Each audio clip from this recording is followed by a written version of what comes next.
Now, China can very easily just bankrupt America overnight. All they've got to do is just dump the dollars and treasuries, switch to euros or any other currency.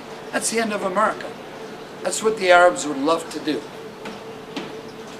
Chinese very patiently say, you know what? I don't think you want us to do this because we are a one-party system. And you know what? If we lose $1 trillion, we're not going to get voted out of office. You are. And it's a fundamental concept and perception of understanding the political system there that is changing dramatically. Because even the Chinese will tell you, the Chinese government officials, that a one-party system cannot survive. History has proven that. They are students of history.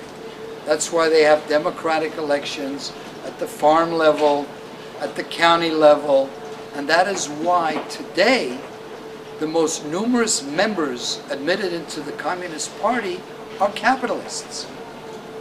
People who are making money, who are helping China generate all this income that allows it to have the reserves it has. But does anyone in the Western media mention that? In American media mention that?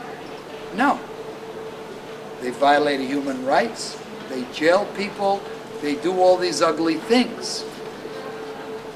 No one's denying they do a lot of what is said.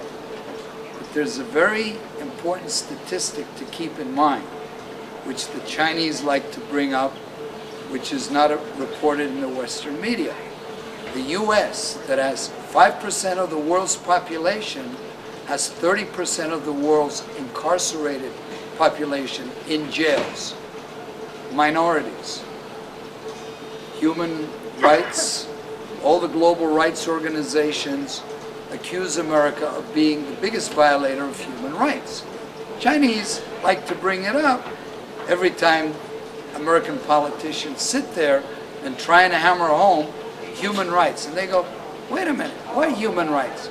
You're talking to us about Tibetans, this, that, and the other. What about blacks, Latinos, poor China, you know, Americans?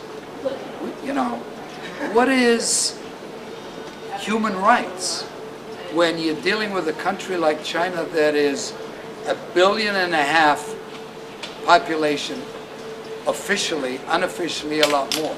That's 1/4 of the world's population. They have raised more people out of poverty in the last 5 years than the entire population of America. And that is why when you look at China and America and what is America doing wrong, not only with China, but I don't even want to get into the Middle East or Iran and all the blowbacks and all the American misfires in foreign policy. There have been a lot of them.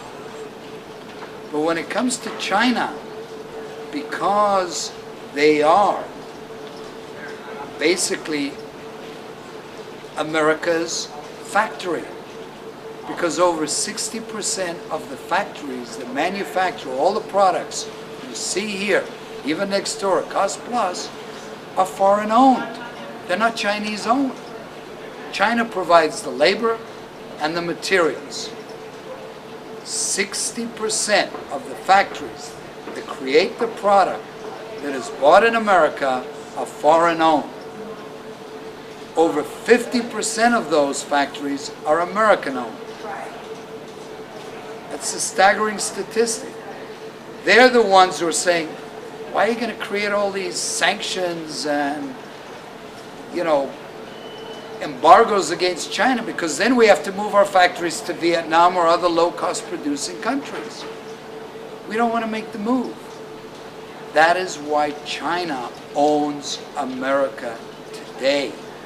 Because China, the manufacturing base, is foreign owned. What did the Chinese know coming out of a communist system about all this high-tech capitalist manufacturing? Think about it. It had to come from overseas. Whether it's indirectly through Taiwan or Hong Kong, or directly through the US. Look at any major manufacturer here or supplier here. Walmart, pick a company. Next door, Cost Plus. They're all American companies that manufacture the products. And guess what? They get paid in US dollars. Hence, China owns America today.